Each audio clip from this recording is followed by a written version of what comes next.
Assalamualaikum warahmatullahi wabarakatuh. Perkenalkan, nama saya Sofiah Laila Abu Bakar, NIM 2008 1008008. Di sini. Jadi adapun pembahasan kita pada materi kali ini yaitu teori dari Sigmund Freud, teori Montessori, teori Jean Piaget, teori Erik Erikson, teori Lev Vygotsky, dan teori B.F. Skinner. Check this out. Nah, teori Sigmund Freud mengungkapkan bahwa kepribadian itu dipengaruhi berdasarkan 3 tingkatan, yaitu sadar, prasadar, maupun tidak sadar. Sadar adalah tindakan yang berisi semua hal yang kita amati pada waktu tertentu. Ternyata kesadaran hanyalah sebagian kecil dari kehidupan mental. Contoh kesadaran adalah pikiran, persepsi, perasaan, dan juga ingatan. Kemudian prasadar adalah ingatan siap atau available memory, merupakan fase di mana sesuatu yang awalnya diperlihatkan secara sadar, perlahan tidak lagi diperhatikan. Nah, inilah yang disebut dengan fase prasadar. Fase ketiga yaitu fase tidak sadar, di mana tingkatan ini berisi tentang insting, impuls, keinginan-keinginan, dan pengalaman traumatik. Tahapan ini terbentuk saat 6 tahun pertama pada kehidupan seseorang. Nah, fase tidak sadar membuat berbagai keinginan sulit untuk ditahan, di mana biasanya dorongannya itu tidak lari terikat dengan logika dan tidak dapat dibatasi dengan waktu dan tempat. Menurut Sigmund Freud, prasadar dan tidak sadar inilah yang paling mempengaruhi kepribadian seseorang. Kenapa? Karena dia mengumpamakan alam sadar dan tidak sadar itu seperti gunung es. Alam sadar adalah gunung es yang terlihat dan hanya sebagian kecil. Di bawah alam sadar terdapat alam tak sadar yang luar biasa lebih besar daripada alam sadar. Sedangkan bagian prasadar adalah bagian yang naik turun yang terkena dengan permukaan air. Nah, kemudian itu adalah teori Montessori, di mana metode pendidikan untuk anak-anak yang berdasarkan pada teori perkembangan anak dari Dr. Maria Montessori, yaitu adalah seorang pendidik dari Italia di akhir abad 19 dan di awal abad 20. Yang bertujuan sebagai pengantar prinsip anak-anak dapat memasuki jenjang pendidikan yang lebih tinggi dengan persiapan yang matang dimulai pada usia prasekolah. Nah, pada metode Montessori ini, anak-anak diajarkan untuk dapat melakukan sendiri kebiasaan-kebiasaan yang dilakukan sehari-hari seperti merapikan tempat tidur, mencuci piring sehabis makan, mengancing baju sendiri, dan lain-lainnya. Tapi tidak hanya itu, anak-anak yang belajar dengan metode Montessori ini juga akan bermain dengan aneka permainan yang mendidik. Bisa dibilang teori Montessori ini lebih mendidik anak-anak menjadi lebih mandiri loh. Selanjutnya, teori menurut Jean Piaget. Nah, pada Jean Piaget ini tahapan perkembangan kognitif itu dibagi menjadi 4, yaitu tahap sensori motor 0-2 tahun, tahap pre-operasional di usia 2-7 atau 8 tahun, tahap operasional di usia 7 atau 8 tahun sampai dengan 11 atau 12 tahun, dan tahap operasional formal di usia 11 atau 12 tahun sampai dengan 18 tahun. Nah, mari kita bahas di tahap sensori motor. Di tahap sensori motor ini, anak-anak melihat dirinya sebagai makhluk yang berbeda dengan objek yang ada di sekitarnya. Kemudian, mereka mencari rangsangan melalui sinar lampu maupun sinar suara, dan juga mereka juga suka untuk memperhatikan sesuatu yang waktunya lebih lama.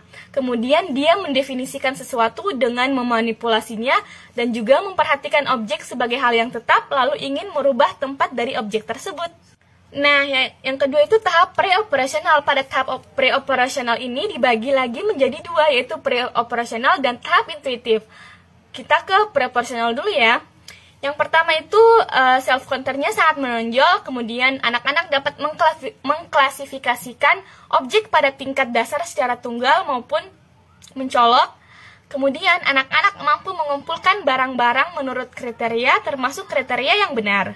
Kemudian dapat menyusun benda-benda secara berderet, tetapi tidak dapat menjelaskan perbedaannya secara berderetan. Kemudian di tahap intuitif, yaitu anak-anak dapat membentuk kelas-kelas atau kategori objek tetapi kurang disadarinya. Kemudian anak-anak mulai mengetahui hubungan secara logis terhadap hal-hal yang lebih kompleks. Dan juga anak-anak melakukan sesuatu terhadap sejumlah ide, serta anak mampu memperoleh prinsip-prinsip secara benar, dan juga dia mengerti terhadap sejumlah objek yang teratur dan cara mengelompokkannya. Nah, lanjut di tahap operasional. di umur 7 atau 8 tahun sampai dengan 11 atau 12 tahun. Nah, ciri pokok perkembangan pada tahap ini adalah anak sudah mulai menggunakan aturan-aturannya yang jelas dan juga logis, yang ditandai dengan adanya reversible dan juga kekekalan. Anak-anak telah memiliki kecakapan berpikir secara logis, akan tetapi hanya dengan benda-benda yang bersifat konkret. Operation adalah suatu tipe tindakan untuk memanipulasi objek atau gambaran-gambaran yang ada di dalam dirinya. Karenanya, kegiatan ini memerlukan proses transformasi informasi ke dalam dirinya sehingga tindakannya lebih efektif. Nah, yang terakhir itu tahap operasional formal di umur 11 atau 12 tahun sampai dengan umur 18 tahun, di mana mereka itu bekerja sudah secara efektif dan juga sudah runtut atau sistematis, dan juga mereka menganalisis secara kombinasi dan juga berpikir secara operasional, serta menarik generalisasi secara mendasar pada suatu macam isi. Lanjut ke teori Erik Erikson. Nah, tahapan perkembangan menurut Erik Erikson itu ada 8. Yang pertama, trust versus mistrust, autonomy versus shame atau doubt, infinity versus guilt, industry versus inferiority, identity versus identity confusion, intimacy versus isolation, generativity versus stagnation, dan ego integrity versus despair. Yang pertama itu trust versus mistrust, di mana masa bayi atau infansi ditandai dengan adanya kecenderungan trust mistrust, yaitu perilaku bayi didasari oleh dorongan mempercayai atau tidak mempercayai orang-orang yang ada di sekitarnya. Dia sepenuhnya mempercayai orang tuanya, tetapi orang yang dianggap asing dia tidak akan mempercayainya.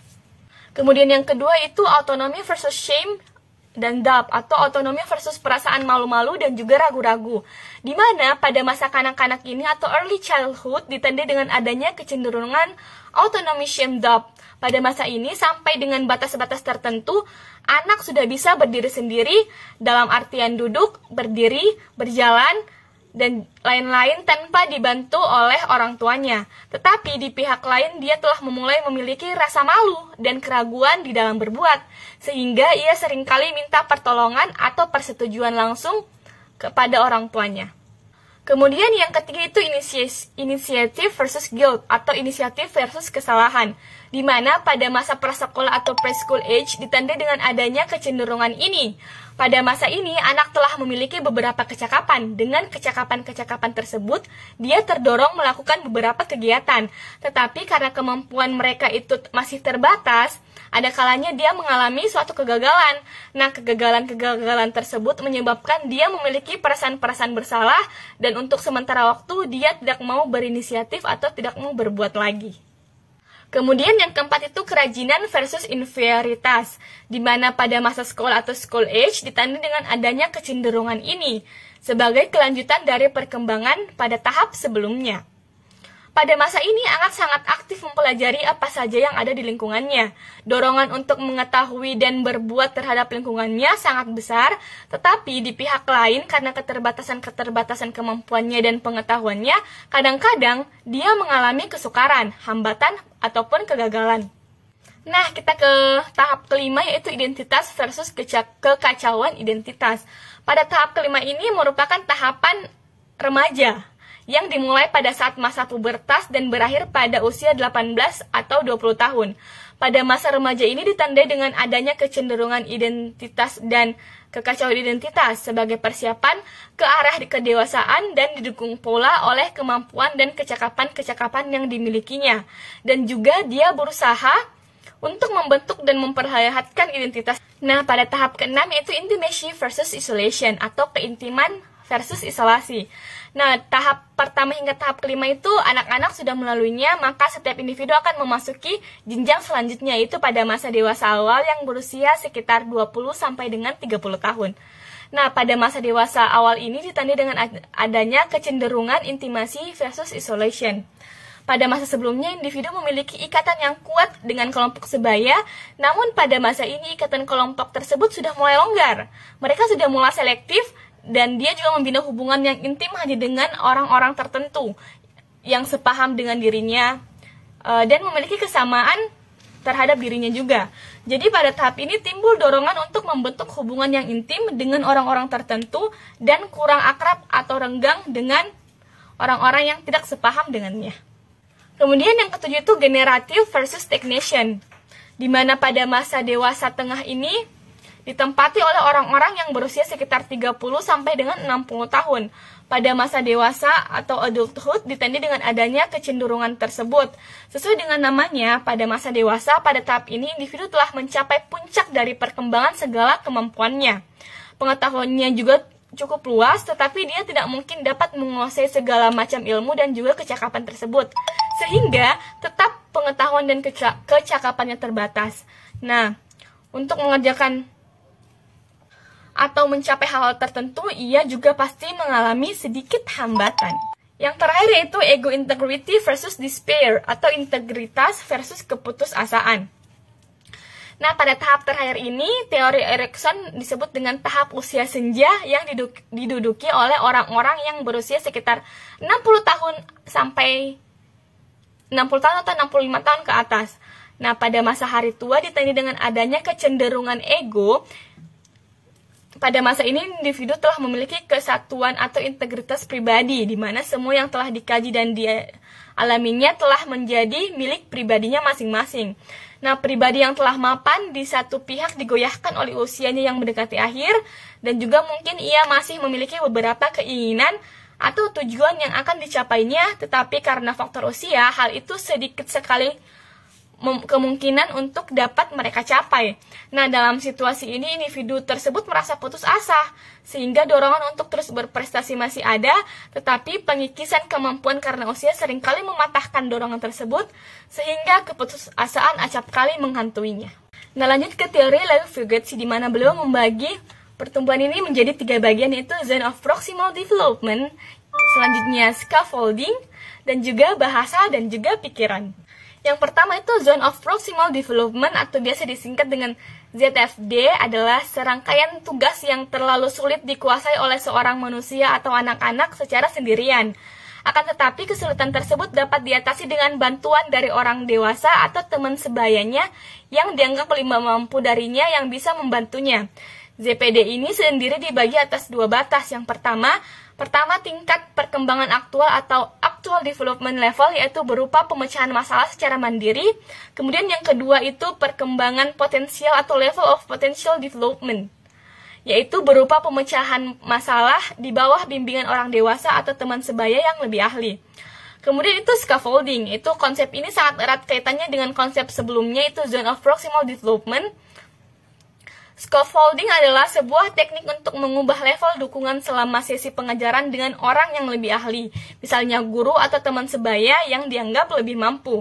Scaffolding juga biasa disebut dengan sebagai memberikan sejumlah bantuan kepada seorang manusia atau anak selama tahap awal pembelajaran, di mana sang pembantu ini akan memberikan beberapa stimulus kepada si penerima ketika diberikan tugas baru yang mereka belum mengerti.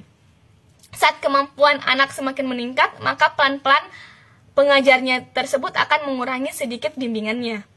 Kemudian yang ketiga itu bahasa dan pikiran.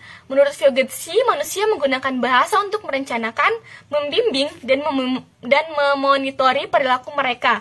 Manusia menggunakan bahasa bukan hanya untuk komunikasi, tetapi untuk membantu mereka menyelesaikan tugas, dan lain-lain. Konsep bahasa dan pikiran menurut Vygotsky ini ada 2 macam, yaitu private speech dan juga inner speech. Private speech atau percakapan sendiri atau biasa disebut dengan bergumam, merupakan kebiasaan anak berbicara dengan keras pada dirinya sendiri tanpa bermaksud berbicara dengan orang lain. Dan itu adalah hal yang normal ketika anak di usia 3-5 tahun. Nah, terakhir kita ke teori Skinner. Hubungan antara stimulus dan respon yang terjadi melalui interaksi dalam lingkungannya yang kemudian akan menimbulkan perubahan tingkah laku dan tidaklah sederhana yang digambarkan oleh para tokoh sebelum-sebelumnya. Dikatakan bahwa respon yang diberikan oleh seseorang atau siswa tidaklah sederhana itu. Sebab pada dasarnya stimulus-stimulus yang diberikan kepada seseorang akan saling berinteraksi, dan interaksi antara stimulus-stimulus tersebut akan mempengaruhi bentuk respon yang akan diberikan. Demikian juga dengan respon yang dimunculkan, ini pun akan mempunyai konsekuensi yang ada. Nah, itu tadi penjelasan singkat dari saya. Mohon maaf jika terdapat kekurangan, lebih dan kurangnya mohon dimaafkan. Wassalamualaikum warahmatullahi wabarakatuh.